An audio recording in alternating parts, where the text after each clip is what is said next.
اعوذ باللہ من الشیطان الرجیم بسم اللہ الرحمن الرحیم الحمد للہ رب العالمین والصلاة والسلام علی محمد وآلہ الطاہرین اما بعد۔ ناظرین محترم، ہمارے سامنے علی وقار قادری صاحب کا کلپ ہے جس میں وہ ایک روایت کے بارے میں تبصرہ پیش کر رہے ہیں۔ آئیے آپ انہی کی زبانی اس روایت کو سنیں اور اس پر ہم اپنا کلام پیش کرتے ہیں۔ جی خواتین و حضرات، ایک لطیفہ آپ کو سنانا ہے۔ آپ یہ دیکھ لیں، یہ موصوف جس ڈٹائی سے بیان کر رہے ہیں اندازہ کر لیں، پھر آپ لوگ یہ شکوہ چھوڑ دیں کہ بنو امیہ کے دور میں حدیثیں گھڑی کیوں گئی تھی۔ مطلب اگر آپ لوگوں نے خود اتنی لمبی لمبی چھوڑنی ہے کہ اگر یہ اس میں حضرت مولا کائنات کا نام ہٹا دیں تو یہ پورا لطیفہ ہے۔ شیعہ مسلک پر کو بتاؤں سب سے بڑا اعتراض کیا ہے؟ اس کو لوگ کمزور مسلک، علمی طور پہ کمزور کیوں سمجھتے ہیں؟ اس طرح کی روایات بیان ہوتی ہیں اور کوئی پکڑائی نہیں ہوتی۔ آپ اہل سنت میں 2 روایات بیان کریں، آپ کو کتاب اور حوالہ اور ریفرنس اور ہر چیز ثابت کرنی پڑے گی۔ نہیں کر سکتے تو آپ کی جان نہیں چھوٹتی۔ اور یہاں مجالس، یہی مجالس میں بھی حال ہے۔ محرم میں کیا ہوتا ہے؟ جتنی گپ شپ انہوں نے لگانی ہوتی ہے وہ آ کے لگاتے ہیں۔ کیوں کہتا ہے یہ؟ اس لیے کہتا ہے چیک نہیں ہے اس پر، اس مکتب فکر پر جتنا سب سے بڑا جو ضرب کاری ہے اور جس کا کوئی جواب نہیں ہے وہ یہ ہے کہ وہ اس طرح کی فضولیات کو گرفت نہیں کرتے اور نیچے سے واہ واہ۔ تو لہٰذا یہ لطائف بیان کرنا بند کیجئے۔ وہ بات کر رہے ہیں، یعنی وہ عقل سے بھی پیدل بندہ یہ بات نہیں کرتا۔ یعنی اگر آپ کے بس میں ہوتا تو آپ تو یہ بھی کر سکتے تھے نا کہ اب وہ جو مچھلی گیلی مٹی پر تھی، وہ گیلی مٹی جو تھی وہ ایک بلے کے سر پہ تھی، وہ جو بلا تھا وہ پانی میں نہا رہا تھا، وہ جو پانی تھا وہ کشتی کے اندر تھا۔ اللہ کے بندے بس کرتے ہو۔ جی ناظرین، آپ نے ملاحظہ فرمایا کہ کس طریقے سے علی وقار قادری صاحب نے ایک مولانا، شیعہ مولانا جو نجف اشرف میں ہوتے ہیں، ان سے ایک کلپ کو نقل کیا ہے جس میں وہ امیر المومنین علیہ الصلاۃ والسلام سے مروی شدہ ایک روایت کے بارے میں گفتگو کر رہے ہیں، اور اس کے بعد اس کو ایک لطیفہ قرار دیا۔ اس کے بعد اس پر بہت زیادہ اپنا تبصرہ پیش کیا اور شیعہ مذہب کو علمی طور پہ کمزور مذہب گردانا۔ اور وجہ یہ ہے، کہنے لگے کہ یہاں پہ شیعہ مذہب میں آپ کوئی بھی روایت پڑھ لیں، کوئی بھی جو ہے وہ جانچ پڑتال کرنے والا نہیں۔ تو میں سمجھتا ہوں یہ موصوف کے سب اپنے اپنے استخراجات ہیں، اور ممکن ہے کہ کچھ جگہوں پر ایسا نہ ہو، لیکن ہم کافی ایسی جگہوں کو جانتے ہیں، اور خود میرا تعلق جو ہے وہ اس شعبہ خطابت سے بھی ہے۔ تو ہم لوگ کے یہاں واقعتاً اگر علماء بیٹھے ہوئے ہوتے ہیں تو بڑی جانچ پڑتال کے ساتھ پوچھا جاتا ہے کہ بھائی یہ فلانی روایت کہاں سے لی ہے، کہاں سے نہیں لی، اور عموماً کبھی کبھی حوالے جات بھی دیے جاتے ہیں تاکہ ان حوالے جات کے ذریعے سے اس چیز کو دیکھا جا سکے کہ آیا یہ روایت واقعتاً ہے، اس کی سند کیا ہے، کیا نہیں ہے۔ بہرحال میں اس بحث میں نہیں جانا چاہتا کہ دیگر مذاہب اور دیگر جو مسالک ہیں ان کے کیا معاملات ہیں، کہ ان کے کس قسم کی روایتیں پیش کی جاتی ہیں اور اس پر کس طریقے سے کوئی پکڑ نہیں کی جاتی، بلکہ کبھی کبھی اہل بیت کی شان میں گستاخی کی جاتی ہے اور پکڑا نہیں جاتا، کبھی جو ہے وہ اور بالکل بے ڈھنگ روایتوں کو پیش کیا جاتا ہے اور پکڑا نہیں جاتا۔ یہ ایک الگ موضوع ہے۔ سردست ہم جواب دیتے ہیں اس اصل اعتراض کا جو پیش کیا گیا ہے اور اس روایت کو نقل کیا گیا ہے۔ پہلے میں بتاتا چلوں کہ شیعہ مذہب میں فقط ان روایات کو قبول کیا جاتا ہے جو قرآن سے مطابقت رکھتی ہوں یا سنت قطعی سے مطابقت رکھتی ہوں، اور جو حقائق ثابت شدہ ہوں ان سے مطابقت رکھتی ہوں۔ اگر وہ ان 3 میں سے کسی بھی ایک چیز کے خلاف ہوں گی تو وہ روایت قابل قبول نہیں۔ چنانچہ مولانا صاحب نے جس روایت کو نقل کیا تھا، ہمارے سامنے علل الشرائع ہے، شیخ صدوق کی کتاب ہے، اور اس میں وہ روایت کو نقل کر رہے ہیں، اور روایت کو نقل کرنے کے بعد وہ جو سند آپ کے سامنے آ رہی ہوگی صفحہ نمبر 2 ہے، اور اس صفحے میں علی بن محمد نامی ایک راوی جو ہے وہ بغیر کسی سند کے امیر المومنین کا ایک مکالمہ نقل کر رہا ہے جو ایک یہودی کے ساتھ پیش آتا ہے۔ چنانچہ جو مکالمہ پیش کیا گیا ہے، لازمی بات ہے کہ اس کی سند جو ہے وہ موجود نہیں ہے، اور یہ ایک مرسل روایت ہے، منقطع روایت ہے۔ چنانچہ اس منقطع اور مرسل روایت کی علمی حیثیت آپ سب کے سامنے ہے، اور اگر مان بھی لیا جائے تو ہمارے علماء کہتے ہیں کہ ایسی روایتوں کے بارے میں تعویل کرنا ضروری ہے۔ جب یہ کہا جا رہا ہے کہ زمین جو ہے وہ ایک ملک، ایک فرشتے کے کندھے پر ہے، تو خود فرشتوں کی کیا حیت ہے؟ کیا فرشتے کیا مادی مخلوقات ہیں یا نورانی مخلوقات ہیں؟ اور جو یہ کہا جا رہا ہے کہ وہ فرشتہ جو ہے وہ ایک چٹان کے اوپر ہے، اور وہ چٹان جو ہے وہ ایک بیل کے سینگ پر ہے، اور وہ بیل جو ہے وہ ایک مچھلی کے اوپر ہے، اور مچھلی جو ہے وہ ایک پانی میں ہے، اور وہ پانی کے نیچے جو ہے وہ گیلی مٹی ہے، تو بعض علماء نے اس کی یہ تعویل کی ہے کہ یہاں پر ظاہری الفاظ کو مراد نہ لیا جائے، بلکہ یہ تعویل کی جائے کہ یہ سب ملائکہ ہیں جن کے کندھوں پر یہ پورا دنیا کا نظام موجود ہے. جس طریقے سے کہا جاتا ہے کہ عرش کو تھامنے والے جو ہے کچھ خاص ملائکہ ہیں جو عرش کو تھامے ہوئے ہیں، تو وہاں سے یہ مراد نہیں لی جاتی کہ وہ مادی طور پر اس کو اپنے ہاتھوں میں لیے ہوئے ہیں، بلکہ ایک سمبولک لینگویج استعمال کی گئی ہے کہ زمین کا نظام جو ہے وہ خاص فرشتوں کے ہاتھوں میں دیا گیا ہے.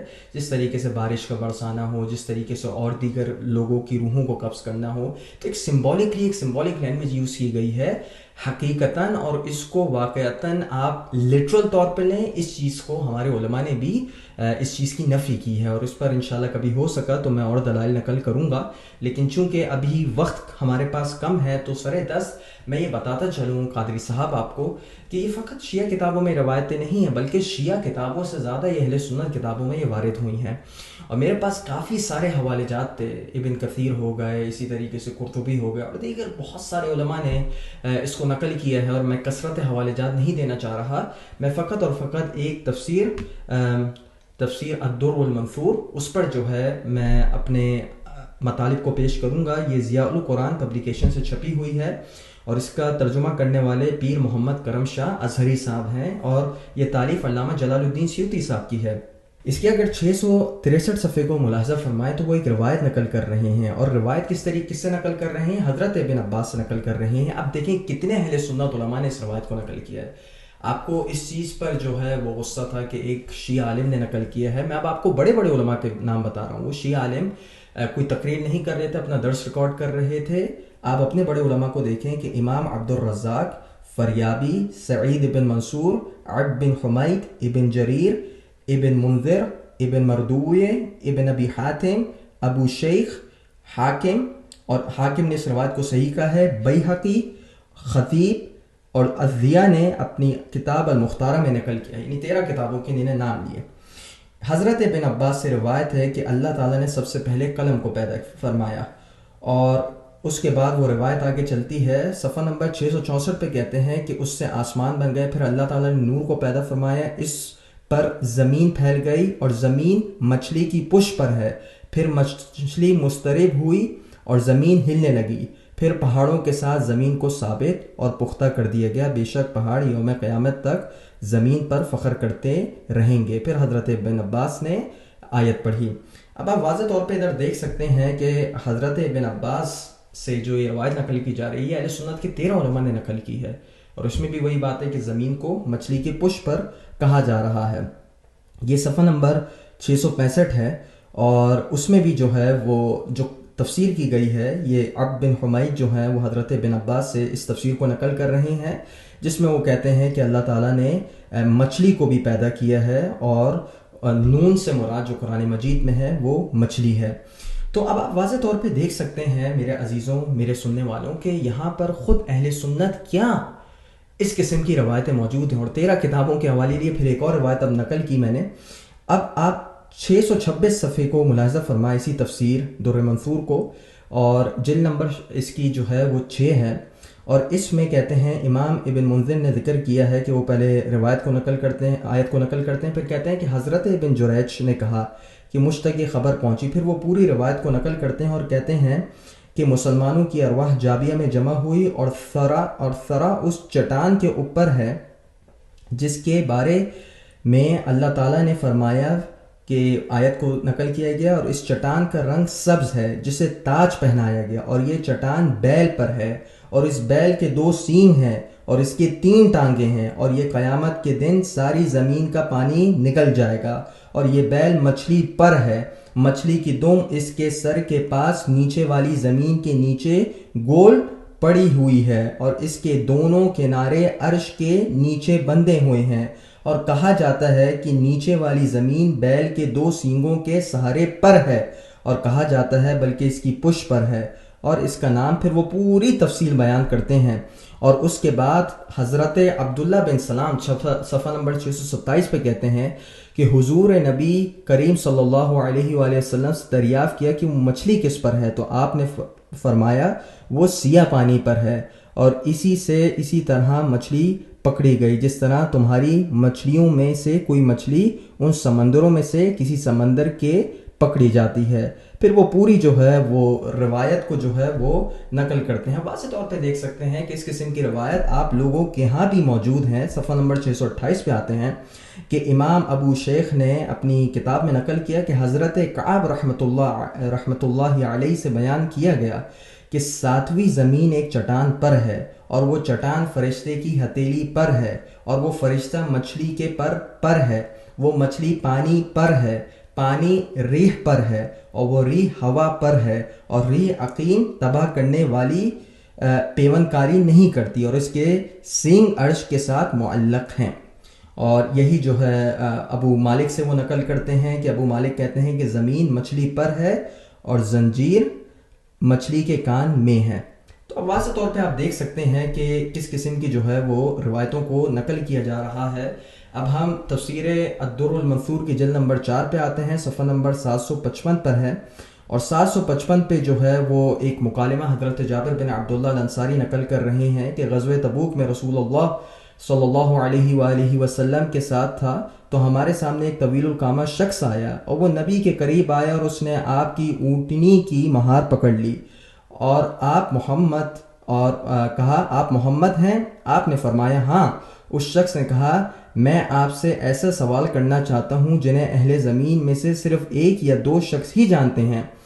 آپ نے فرمایا جو چاہتا ہے پوچھ۔ اس نے کہا اے محمد اس زمین کے نیچے کیا ہے؟ فرمایا مخلوق۔ اس نے پوچھا ان کے نیچے کیا ہے؟ فرمایا زمین۔ پھر اس کے نیچے کیا ہے؟ فرمایا مخلوق۔ اس نے کہا پھر اس کے نیچے کیا ہے؟ فرمایا زمین۔ یہ سوال و جواب کا سلسلہ چلتا رہا حتیٰ کہ 7ویں زمین کا ذکر آیا۔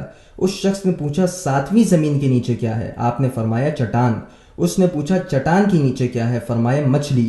اس نے پوچھا مچھلی کے نیچے کیا ہے؟ فرمایا پانی۔ اس نے پوچھا پانی کے نیچے کیا ہے؟ کہا فرمایا تاریکی۔ اس نے پوچھا تاریکی کے نیچے کیا ہے؟ فرمایا ہوا۔ اس نے پوچھا ہوا کے نیچے کیا ہے؟ پھر کہا فرمایا گیلی مٹی۔ تو واضح طور پہ دیکھ سکتے ہیں کہ اس قسم کی روایتیں میں نے بہت سارے حوالے جات نقل کیے، اور آخر میں ابن تیمیہ کی کتاب کا حوالہ نقل کر رہا ہوں کہ بغیۃ المرتاد نامی ایک کتاب ہے ان کی، اور ابن تیمیہ اس کے صفحہ نمبر 299 پہ کہتے ہیں کہ روایت جو ہے جو ابن عباس سے منقول ہے جس میں یہ پوری ترتیب کو بتایا گیا ہے، اس کے بارے میں کہتے ہیں بِإِسْنَادِهِ الْحَدِيثِ الْمَعْرُوف، کہ یہ ایک معروف یعنی ایک معتبر سند سے منقول ہے۔ تو واضح طور پہ آپ دیکھ سکتے ہیں میرے محترم قادری بھائی کہ آپ دیکھیں آپ کا حق ہے کہ آپ اعتراض کریں، اور آپ کا حق ہے کہ آپ جو ہے ان مولانا پر اعتراض کرتے، اور وہ مولانا اپنی توجہ پیش کرتے، مولانا بتاتے کہ بھائی میری یہ مراد تھی، اس سے یہ مراد تھی۔ آپ کا اس طریقے سے شیعہ مذہب کے بارے میں دیکھیں، آپ نے پھر واضح طور پہ وہاں پہ کہا بھی کہ شخصی رائے ہے مذہب کی نہیں، لیکن اس کے بعد آپ نے شیعہ مذہب کے اوپر ایک اعتراض کیا۔ اگر یہ شخصی طور پہ بات ہوتی تو شاید ممکن ہے کہ ہم یہ کلپ نہیں بناتے، بلکہ وہ مولانا صاحب خود ہی کلیئر کر دیتے جو انہوں نے بات کی ہے، لیکن ہم سمجھتے ہیں کہ ہمارے لیے ضروری تھا کہ ہم ان چیزوں کو ہائی لائٹ کریں اور بتاتے چلیں کہ اگر یہ کمزوری کی دلیل ہے تو اتنی ساری کتابوں کو اور اتنے سارے جو میں نے آپ کے سامنے حوالے جات نقل کیے ہیں ان کے بارے میں قادری صاحب آپ کیا کہتے ہیں؟ اگر یہ نقل کرنے کے باوجود آپ کا مذہب بہت زیادہ قوی ہے، اور یاد رکھیے گا کہ اس کو روایت کو صحیح کہنے والے مولانا حضرات بھی، علماء بھی، محدثین بھی آپ ہی کے مذہب میں ہیں، حاکم اگر ہوں، ابن تیمیہ ہوں، ضیاء المقدسی ہوں، انہوں نے بھی اپنی کتابوں میں جب اگر روایت کو نقل کیا ہے تو آپ سوچ لیجئے، آپ کسی عالم سے جا کے پوچھیے گا کہ انہوں نے کیا کیا التزام کیے تھے۔ بہرحال میں اپنے کلپ کو ختم کرتا ہوں اس دعا کے ساتھ کہ میرے بھائی قادری بھائی آپ برا مت مانیے گا، میں آپ کا ہمدرد ہوں، اور اگر بات مذہب کی نہیں ہوتی تو شاید میں کلام بھی نہیں کرتا۔ آپ کے لیے بہت ساری دعائیں، اور ہمارے تمام سننے والوں کے لیے دعائیں، اس شرط پر کہ آپ لوگ واقعتاً حقیقت پسند بنیں انشاءاللہ۔ صلی اللہ علی محمد و آلہ الطاہرین۔